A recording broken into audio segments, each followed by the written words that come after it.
Hey everybody, Scott Spreitzer here from DocSports.com with a report for Sunday, August 19th, 2018. We've got a free pick coming up in just a moment. First, a quick note.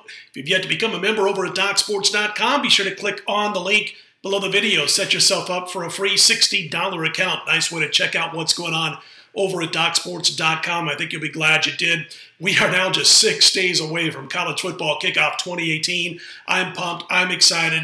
And if you've yet to jump on board with my plays over at DocSports.com, be sure to do so now. Those packages, season-long, college football, NFL, are discounted at DocSports.com. And if you've been with us for a couple of years, you know what we've done with our picks online. College football, 101 and 67, 60% run the last 2 or 3 years combined, and 58% last 300 plus in the NFL with pro football plays that we posted online. So be sure to sign up over at DocSports.com, discounted packages as we speak. Top Major League Baseball play will be posted on Sunday after 11:30 a.m. Eastern, 8:30 a.m. Pacific time at DocSports.com.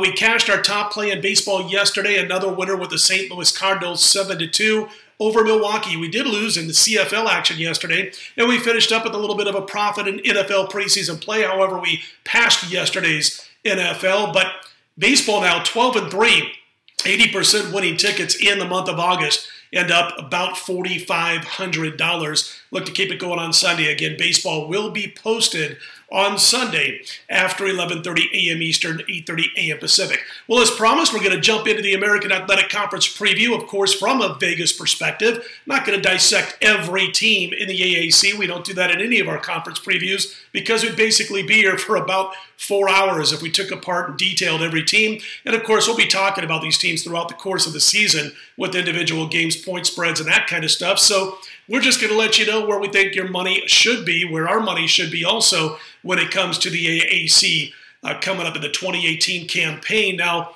as you know, it's basically a 3-team race at the top of the conference. You've got Central Florida, Josh Heupel, the new head coach, taking over for Scott Frost, who, of course, resides now in Lincoln, Nebraska. Central Florida, 5-4-ish, right around there. Houston, 5-1. Memphis, 3-1. South Florida Navy, they're also in the mix, but a notch below those teams I just mentioned. After that, everybody else is 25-1 or worse. Temple being the best of that bunch at 25-1 or thereabouts. Central Florida, let's talk about them for just a minute. They should be the chalk. Enough to go unbeaten again as far as what's coming back to this team, and I don't believe they will be undefeated, but there is enough talent if things fall their way. They had a couple of games last year that they had to fight tooth and nail to be undefeated. So in that, when you think about it in that context, that means they're probably not going to get there as far as a winless season again. Little concerned with defensive coordinator Randy Shannon. He's changing things up. That defense from a 34 to a 43. That 34 used to allow Central Florida to fly all over the field with their speed advantage. And with the type of players they have in place right now, not so much with the recruiting this past offseason and moving forward, but I would rather have them in a 34 than a 43. And so I disagree a little bit with changing the parts right now, or not changing the parts, but changing the scheme without the parts in place at this particular juncture with Randy Shannon doing this with the defense. Defensive backfield is going to be decent. Listen, there's no more Mike Hughes. He's off to the NFL, but it's still a decent defensive backfield for Central Florida. And, of course, offensively, you're talking about their quarterback, McKenzie Milton. He's back. He loses his favorite target. There's no doubt about that. Great wide receiver that he's going to not have anymore to throw the ball to. But the receiving core is still top level in the AAC. Great offensive line, solid running backs behind McKenzie Milton or next to him. And I really think that Central Florida is likely going to go 9-3 overall. In the conference where we're concerned today, likely 7-1 for UCF. Many have the Houston Cougars as the second best team in the AAC. I actually have them slightly behind Memphis for third. We're going to get to Memphis in just a second. I do want to talk about the Houston Cougars for a minute. Of course, the head coach, Major Applewhite, has offensive coordinator Kendall Briles. He's the son of Art Briles, the embattled ex-Baylor coach. Look for the offense for Houston to really spread out the opposition. They're going to look to spread them out, look to attack in weaknesses, in open lanes. They're very quick at quarterback, very capable at quarterback, and they can take advantage of this new offense. The one problem for me is that offensive line, which loses 3 starters from last year's team, and the depth at running back is also a concern heading into this season. Now, Ed Oliver is the Heisman mention on this team. The defense needs to pick up the slack a little bit when it comes to putting pressure with the front line, with the down linemen up front. Got to get some more pressure this year for the Houston Cougars. The back 7 should play better this year than last, and they do avoid Central Florida. 7-1, not out of the question for the Houston Cougars, folks, but I do have them a notch below Memphis. I think they're more likely to go 6-2. Houston, but 7-1, certainly not out of the question. The Memphis Tigers, they've got a roadie at Navy. It's not going to be easy. They do get both Central Florida and Houston on their home turf. This program has really turned the corner. 37 wins over the last 4 years. It is a steady, consistent program at Memphis. They are going to lose Riley Ferguson. His favorite go-to guy is gone at Anthony Miller. Love the rest of the offensive backfield, though, along with the offensive line. 9 of the top 11 receivers are back for Memphis. So I think they'll overcome Anthony Miller, his departure. 9 of the top 11 receivers back to Memphis. And remember, they averaged about 530 yards and about 45 points per game a season ago. So even a little bit of a downtick means this Memphis offense is still going to be pretty tough to stop. And I think, again, maybe 500 yards a game, maybe 38 points a game, somewhere in that neighborhood is likely for the Memphis Tigers, so not a big drop-off.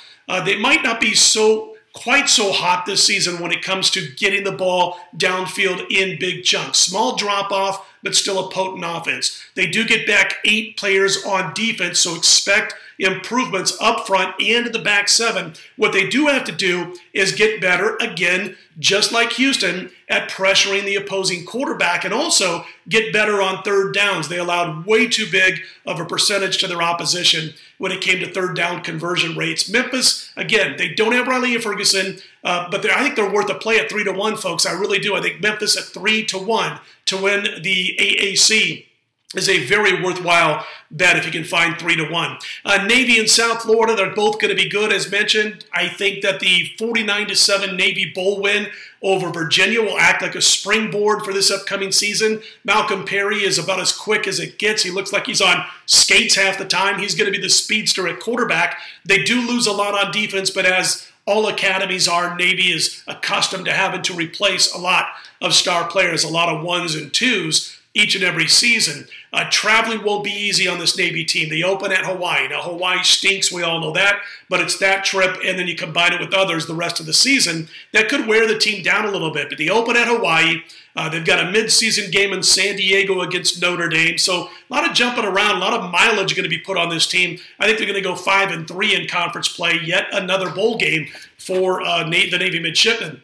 As far as South Florida is concerned, Charlie Strong's team came within a play of an appearance in the conference championship last season. They won 10 games. A lot of folks had them picked to win the AAC conference championship before last season began. They still own, I think, what will be one of the top defenses in the entire conference, but they do lose a lot of proven talent, this team. And same goes for the offense. Having to replace Quentin Flowers at quarterback, not an easy task.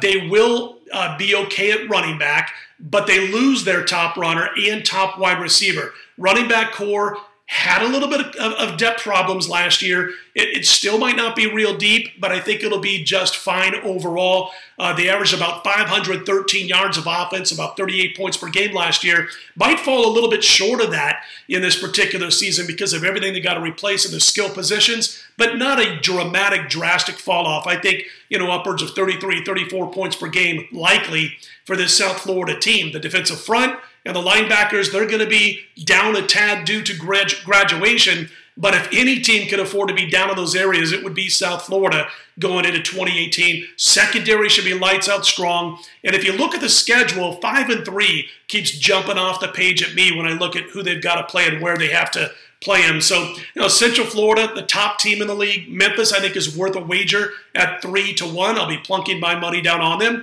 And I got to tell you guys, every conference preview that we do, we've been looking for a best bet in week 1 for that particular conference. And we've had one for each conference, but I really can't give you a best bet for week 1 for any team in the American Athletic Conference. So instead of kind of forcing things, which we don't, I'm going to go with the wins total. Memphis over 8.5 wins. Now, you can find a little better than that in a couple of offshores as far as the wins total is concerned, but the limits aren't great. And 8.5, I think, is a decent wins total to play over with the Memphis Tigers. I really believe anything less of 10 wins, I'm going to be a little shocked with Memphis. Also, Temple, a bit of a sleeper. Their total wins at 6.5 now, which has come up. So I'm not going to pull the trigger on that one, but Temple's a team that can make some noise. And they're 25-1, by the way, to win the AAC. As mentioned, we'll be talking about all of these teams week in, week out, every single week of the season. So we're not going to sit here and dissect the entire conference. We'd be here forever. And I know you guys want to get to that free play in Sunday's Major League Baseball. So again, Central Florida, best team in the conference. Not too far behind them, obviously, is the Houston Cougars and the Memphis Tigers. I got Memphis a little bit better than Houston. As I said, Memphis, I think, is your wager at 3-1 to win the conference and over 8.5 wins. Those are our 2 plays in the American Athletic Conference for 2018. All right, as mentioned, our top baseball play going on Sunday will be available Sunday after 11:30 a.m. Eastern, 8:30 a.m. Pacific, only at DocSports.com. Don't forget to check out those football packages, both in college football and the NFL. Best bet for Sunday, we'll make it quick. The White Sox, they're laying about $1.40. Lopez over the Royals and Philmeyer. The Chicago White Sox, our free play for Sunday. We'll be right back here Monday morning, 4 a.m. Eastern, 1 a.m. Pacific. We'll have our normal report